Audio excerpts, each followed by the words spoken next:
So hello friends, welcome to Physics Coach. Myself Ankit. So in this question, just read the question carefully.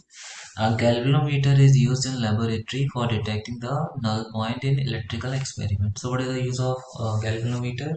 It is basically used to detect the small current. To detect the what is the use of a galvanometer? It is used to detect the presence of current.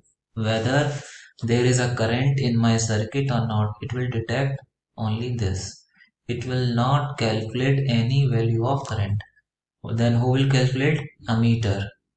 Clear? Ammeter calculate the value of current. How much current is passing through my circuit is calculated by whom? Ammeter. Clear? But the use of galvanometer is used to detect the presence of current, whether there is a current or not in my circuit. It is used for that, to detect the presence of current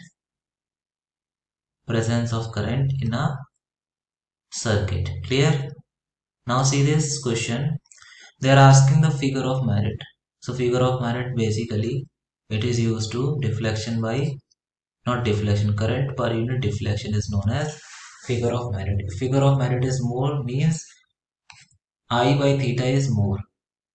For a small current, I by theta is, if this is more, figure of merit is more, means theta is very less and I is very very high. Clear? So in this question they are asking figure of merit. Figure of merit is how much current is given? 6 milliampere. 6 milliampere is 6 into 10 to the power minus 3 ampere is divided by how much deflection of 2 degree. So you will write 2 degree. Finally you are getting how much figure of merit?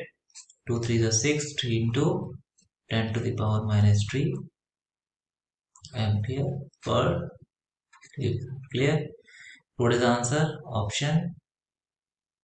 So option A is the right answer. Thank you so much. Thanks a lot.